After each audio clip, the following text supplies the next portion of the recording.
Hey, Coach Diaz. Obviously, you guys are focused on football and what you're doing there, but the kids do eventually go back to their rooms and look at their cell phones and everything else, and see the news that's developing. What have you kind of told them to maybe calm them down or make them feel like, hey, this is still happening?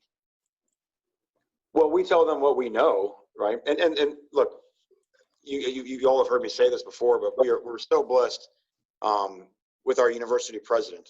We're being guided through this with an expert in this field, and so we sort of take his guidance, what he feels, whether that's just the general student body coming back on campus or us and our ability to continue to play football, and that's that's what reassures all of us. It's easy to get caught up in all the negativity on the outside, and but in reality, look, does that actually matter? Does that matter to us? Does that matter to us in terms of the decisions that we make when we're not in the building, the decisions that we make when we are in the building, and certainly the decisions we make when we're actually out there practicing? And if you really break it down, the answer is no. So it's hard. It's hard for all of us, but the way we do, we over communicate in this program. So we address the elephant in the room every day, and we're always upfront and transparent with our guys in terms of what's going on. First, Manny, last time you told us that you would be in accordance to the ACC recommended guidelines on testing.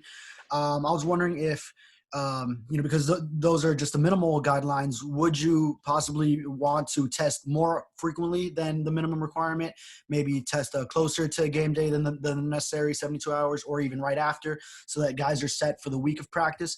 And also, are you concerned that maybe when students are really back on campus, although all the testing has gone well so far in camp, that maybe student athletes mingling with students could possibly end up bringing the virus into the program at some point?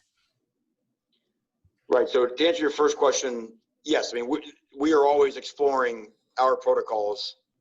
We are certainly, the ACC standards are certainly minimum standards. We'll always match those. But talking with our medical experts here on campus, there may be more testing. All those decisions being made, and even you understand, even the ACC document is a fluid document because the guidance from the CDC, what it was in July, is not the same as what it is in August, and what it might be in September. And if you look at the numbers and the positivity rate and the number of total cases, even just here in Dade County, from where we were, 5 weeks ago to where we are now, is a pretty, dramatic turn. And if we can continue the same thing 5 weeks from now, now you're getting into the season. So it's just, as it's been the whole time, it's been very hard to predict. In terms of the student body coming back on campus, look, our players, the notion that our players have been sitting around in the city of Miami in their dorm room or in their apartment room with no other people in the 18 to 22-year-old age bracket in the city is a little bit far-fetched, right? Yes, of course, there's gonna be more students around in the area, but they're aware of that. They're certainly aware of the narrative of what will happen when the students come back on campus. But again, they've been making these decisions now for since the middle of June, and they've been doing a good job. Is it going to be more complicated? We preach that every day, but they're aware they've got to keep their bubble small.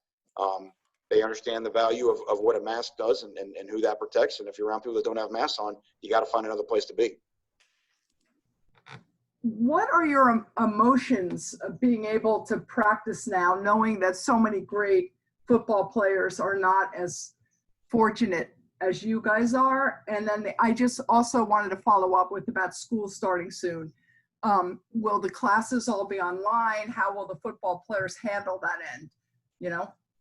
Yeah, the class part of the question is they'll be taking a hybrid schedule. So if they have a Tuesday, Thursday class, they may be in a classroom on Tuesday and then not on Thursday. That allows the classrooms to have happy attendance, spread out, socially distancing, wear a mask, those type things. The same model people are talking about for, the K through 12 when they eventually get back on campus. As far as, what was the first part of your question again? About just our feeling on practicing with other people. Look, I think I said this after day one. We feel thankful to be on the field because, there was a time in March, April, May, June, even parts of July, we were not sure that we'd be given the green light to go. So our players get that, and is there uncertainty? Yes, we tell them that, but they understand. But look, we have the ability to control it. That's the trick. This is not a random thing. We can do our part, which they have done, since June 15. And if we continue to stay strong and do our part and protect each other, and we know that we can keep the spread down. And that's been a little bit of the maddening thing about 2020 and this virus, but it is controllable. So I wanted to ask you, about the social messaging from the players and the coaches. Do you think in the end that can make a difference, with sort of the people who are the decision makers? Can you weigh in on that a little bit?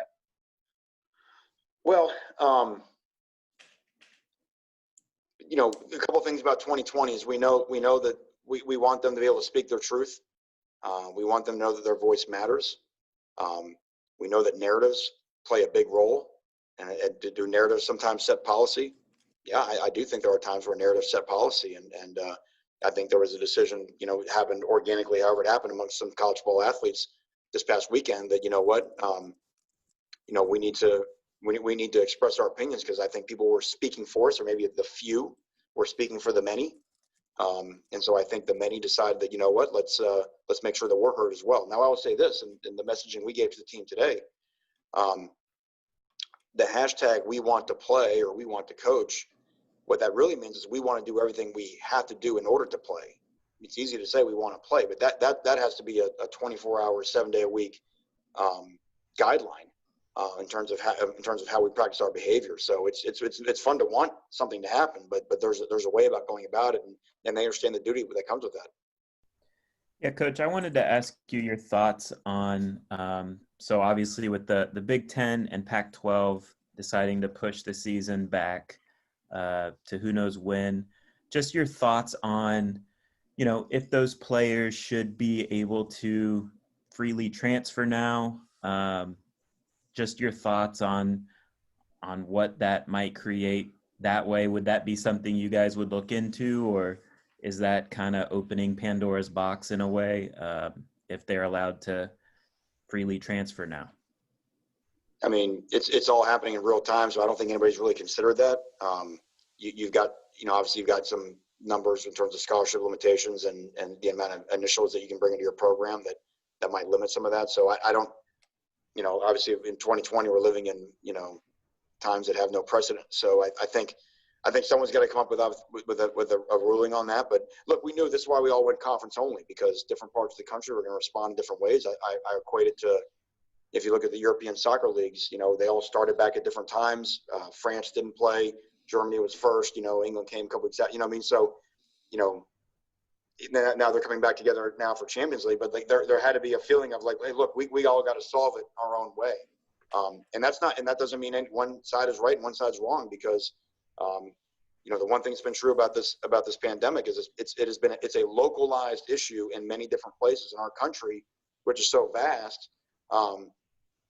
There's even our state, as vast as our state is, there can be different levels of the cases in certain parts of our state. So I think everyone's made the best decision, and now we've got the law of unintended consequences. To your point, I think we got to figure all that out. Awesome.